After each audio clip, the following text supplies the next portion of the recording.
Hello everyone, welcome back to my channel. I am Abhishek. तो last class में हमने summation formula को समझा था। आगे हम देखते हैं pi notation for product. Pi notation for product.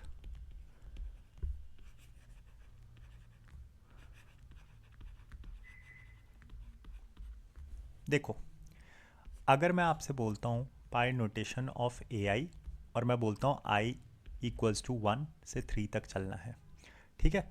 तो इसका मतलब क्या है? इसका मतलब ए आई फॉर्मूले में आपको यहाँ पे आई की वैल्यू 1 से 3 तक चलानी है। तो क्योंकि प्रोडक्ट है तो पहले ए वन होगा, फिर उसके बाद आई की वैल्यू 2 होगी तो ए टू होगा, एंड देन फिर आई की वैल्यू 3 होगी तो ए थ्री होगा, ठीक है। सिमिलरली अगर मैं आपको पाई नोटेशन ऑफ आई 1 से लेके 3 तक चलाता हूँ और ए आई का स्क्वायर बोलता हूँ, तो पहले ए वन का स्क्वायर होगा मल्टीप्लाइड ए टू का square and then multiplied a three का स्क्वायर, ठीक है। तो ये होता है पाई नोटेशन। अब आगे चलते हैं और समझते हैं बाइनोमियल पिरामिड को। अब थोड़ा बाइनोमियल पिरामिड को समझते हैं। आप इस नंबर से वाकिफ़ होंगे 1 2 1, देन उसके बाद 1 3 3 1, देन उसके बाद आपका जो नंबर आता है वो आता है 1 4 6 4 1, ठीक है। अब ये क्या शो कर रहा है आपको बताता हूँ। ये ए प्लस बी का होल स्क्वायर है, ये ए प्लस बी का होल क्यूब है, और ये ए प्लस बी का पावर 4 है। देखो ये 1 क्या शो कर रहा है? ये 1 शो कर रहा है ए स्क्वायर, ये 1 शो कर रहा है बी स्क्वायर, ये 2 शो कर रहा है ए बी। सिमिलरली ये शो कर रहा है ए क्यूब, ये शो कर रहा है बी क्यूब, ये शो कर रहा है आपका ए स्क्वायर बी, और ये शो कर रहा है ए बी का होल स्क्वायर। सिमिलरली ये शो कर रहा है आपका ए की पावर 4, ये शो कर रहा है ए क्यूब बी, ये शो कर रहा है आपका ए स्क्वायर बी स्क्वायर, ये शो कर रहा है ए बी का क्यूब, ठीक है, और ये शो कर रहा है आपका b की पावर 4, क्योंकि 4 है फॉर्मूला में। अब थोड़ा इसको समझते हैं कि आता कैसे है। अब देखो इनको फॉर्मूले में कैसे एग्जीक्यूट किया जाता है ये समझो। जैसे कि आपके पास लिखा है m प्लस एन का होल स्क्वायर। तो m प्लस एन का होल स्क्वायर में आपको क्या करना है? पहले m स्क्वायर करना है, ठीक है। फिर नेक्स्ट स्टेप में आपको पावर घटानी है m की, m1, एंड देन फिर आपको एक और पावर घटानी है m0। n के साथ क्या करना है? जो सेकंड नंबर पे है n की पावर पहले 0 रखनी है, फिर n की पावर 1 रखनी है, फिर n की पावर 2 रखनी है। तो देखो आपके पास क्या मिला? m square plus m n plus m की पावर 0 की वजह से 1 हो गया, और n स्क्वायर मतलब सीधा n स्क्वायर। अब इसके आगे क्या लगा होता है? इसके आगे लगा होता है 2c0, ठीक है। फिर उसके बाद यहाँ पे लगा रहता है 2c1, फिर उसके बाद 2c2।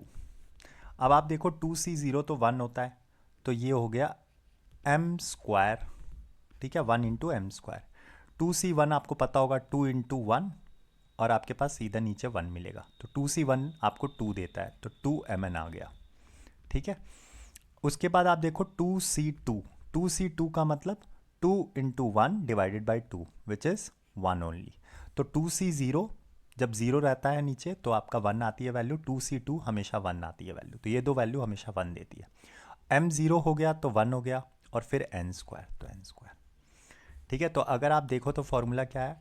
m square plus 2mn plus n square, यही फॉर्मूला बनता है a plus b the whole square का।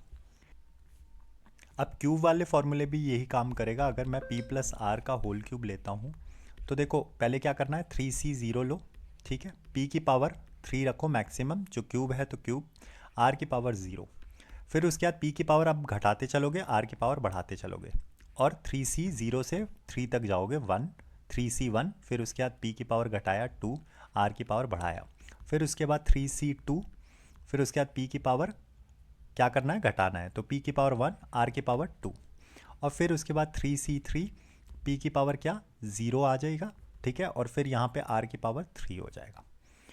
अब देखो फॉर्मूला देखो कैसे आया। 3c0 देखो जब भी 0 होगा नीचे 1, तो ये तो 1 हो गया, यहाँ p क्यूब हो गया, और r0 तो 1 हो गया।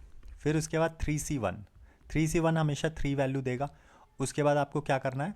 p की पावर स्क्वायर, फिर उसके बाद r की पावर 1, तो 3p स्क्वायर r। मैंने आपको बताया था क्या आ रहा था? 3a स्क्वायर b, जब a plus b whole cube दिखा रहा था, ठीक है। अब देखो 3c2 कितना हो जाएगा? 3 इंटू 2 डिवाइडेड बाई 2, तो ये भी 3 आएगा, p की पावर 1, r की power square, and then 3c3 1 होता है, तो यहाँ 1, उसके बाद p की पावर 0, ये भी 1 बन गया, दोनों 1 बन गया, तो ये दोनों 1 हो गया और यहाँ पे r क्यूब आ गया।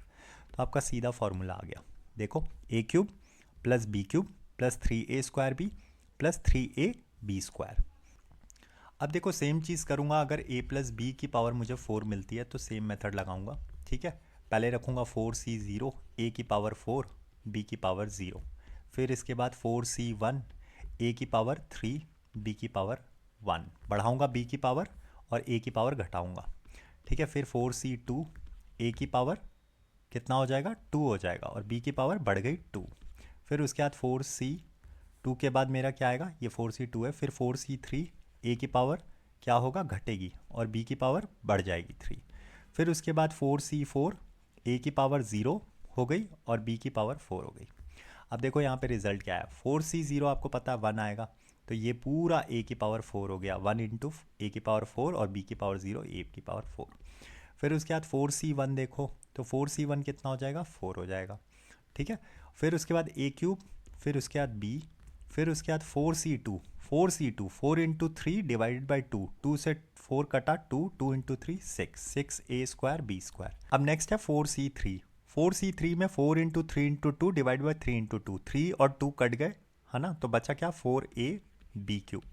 और फिर 4c4 तो 1 ही होता है, 1 इंटू a की पावर 0, 1 इंटू b 4। तो देखो एग्जैक्टली सेम फॉर्मूला आया, a की power 4 plus 4a cube b, फिर उसके बाद plus 6a square b square plus 4ab cube plus b की पावर 4।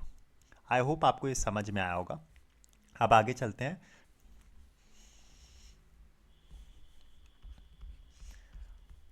अब आपको ये फॉर्मूला समझना है, x की पावर 4, x की पावर 2 प्लस 1, तो ये क्या होता है देखो, तो इसका फॉर्मूला होता है x square plus x plus 1 into x square minus x plus 1, ठीक है। ये फॉर्मूला बहुत इंपॉर्टेंट है। फिर उसके बाद जैसे कि आपको ये फॉर्मूला है, x की पावर 8 किया मैंने, x की पावर आधी की 4, देन प्लस 1 किया, तो ये क्या होगा, ये भी आपको x की पावर 4 देगा, x की पावर 2 प्लस 1, x की पावर 4 माइनस x की पावर 2 प्लस 1। ये क्यों इंपॉर्टेंट है, जैसे कि मान लो आपको कोई क्वेश्चन आ गया कि मान लो आपको d बाई डी एक्स करना है, ठीक है, और आपके पास ऐसा कुछ क्वेश्चन आया x की power 4 plus x square plus 1, ठीक है, डिवाइडेड बाय आपके पास आ गया x square minus x plus 1, इसकी वैल्यू पूछ रहा है। अब इसको कैसे सॉल्व करोगे, तो अगर आपको ये फॉर्मूला पता होगा तो आप d बाई डी एक्स आप इजीली, ये काम आसान हो जाएगा, आपको क्वेश्चन सॉल्व करने में आसानी होगी। देखो मैं लिखूंगा x square plus x, formula को ओपन करूंगा, plus 1 upon x square minus x plus 1, right, divided by मेरा क्या है x square minus x plus 1, ये ब्रैकेट से ब्रैकेट कट कैंसिल आउट, तो बचा क्या, तो अब आप इसको कैसे सॉल्व करोगे, d by d x x का square plus x plus 1, right, तो ये सॉल्व करके क्या आएगा 2x, है ना, डिफ्रेंशिएशन में आपने पढ़ा होगा। अब यहाँ पे x1, फिर उसके बाद कांस्टेंट का क्या होगा 0 हो जाएगा, तो ये आपका आंसर आ जाएगा 2x प्लस 1। आगे चलते हैं। अब देखो ये कुछ इंपॉर्टेंट फार्मूला हैं जिनको आप नोट डाउन कर सकते हो, एक्स स्क्वायर माइनस 1, तो x minus 1 plus x plus 1, ठीक है। अगर मैं पावर को बढ़ाता हूँ एक्स क्यूब माइनस 1 करता हूँ, तो यहाँ पे x minus 1 into x square plus 1 plus x, फिर उसके बाद अगर मैं बात करता हूँ x की पावर 4 माइनस 1, तो x माइनस 1 तो रहेगा ही, अब आपको x की पावर क्या करनी है 3 से चलनी है, ठीक है, तो x की पावर 3 प्लस x की पावर 2, फिर प्लस x की पावर 1, फिर प्लस 1, ठीक है। तो वैसे ये फॉर्मूला कैसे निकला, देखो अगर मैं देखता हूँ तो ये क्या है, ये x की पावर 4 माइनस 1 की पावर 4 है।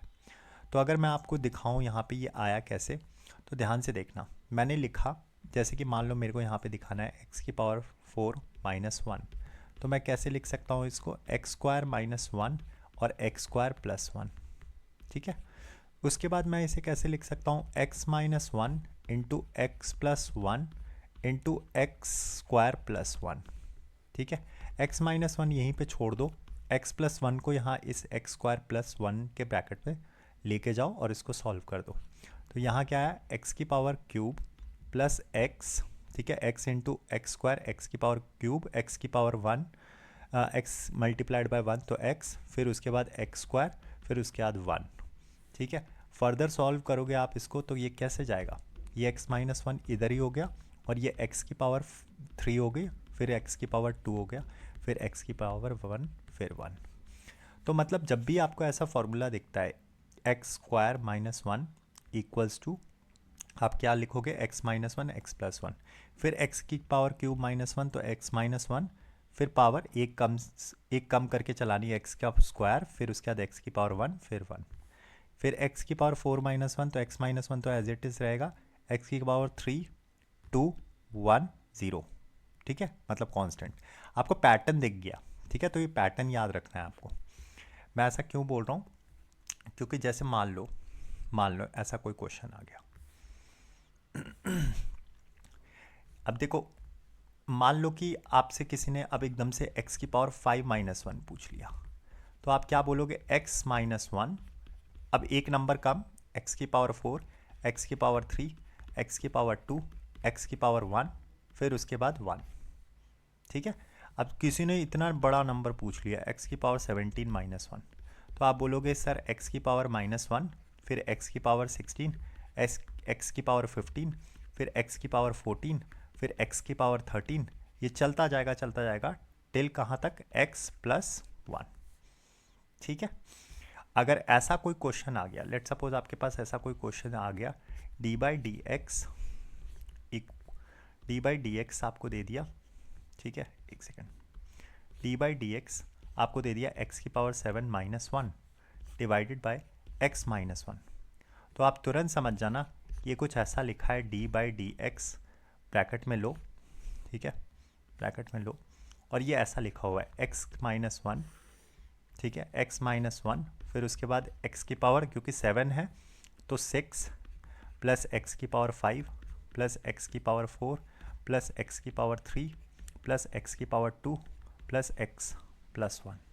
ठीक है, और नीचे आपके पास क्या लिखा हुआ है, नीचे आपके पास x माइनस वन है, तो x माइनस वन से x माइनस वन कट, आपको डिफ्रेंशिएशन किसका करना है, इस x की पावर 6 प्लस x की पावर 5 प्लस x की पावर 4 प्लस x की पावर 3 प्लस x की पावर 2 प्लस x की पावर 1 प्लस 1 का डिफ्रेंशिएशन करना है। तो आप क्या बोलोगे, 6x की पावर 5, 5x की पावर 4, फिर 4x की पावर 3, फिर 3x की पावर 2, फिर 2x प्लस, यहाँ देखो x1 प्लस इसका 0, तो ये आपका आंसर हो जाएगा। ठीक है, तो अगर आपको ये चीज़ पैटर्न्स पता रहेंगे, फॉर्मूलेस पता रहेंगे, तो आप इसको आराम से सॉल्व कर सकते हो। नेक्स्ट पार्ट पे चलते हैं। अब नेक्स्ट पार्ट में ये लिख लो कि NCR ये किसके होता है, n factorial upon r factorial upon n minus r factorial के इक्वल होता है ये। तो जैसे कि आपके पास कोई वैल्यू आई 5c3, तो इसका मतलब क्या होगा, 5 फैक्टोरियल अपॉन 3 फैक्टोरियल अपॉन, देखो n तो 5 था, ठीक है, यहाँ से n 5 था और r क्या है, 3 है, तो 5 माइनस 3 का फैक्टोरियल, तो यहाँ 5 फैक्टोरियल आ गया upon 3 factorial upon 2 factorial, right. 5 factorial को खोलेंगे तो 5 into 4 into 3 into 2 into 1, 3 factorial को खोलोगे तो 3 इंटू 2 इंटू 1, और 2 फैक्टोरियल क्योंकि मल्टीप्लाइड में है तो 2 फैक्टोरियल 2 इंटू 1 होता है। ठीक है, ये 2 से 2 4 कट गया, 3 कट गया, तो 5 इंटू 2 10 आंसर आ गया।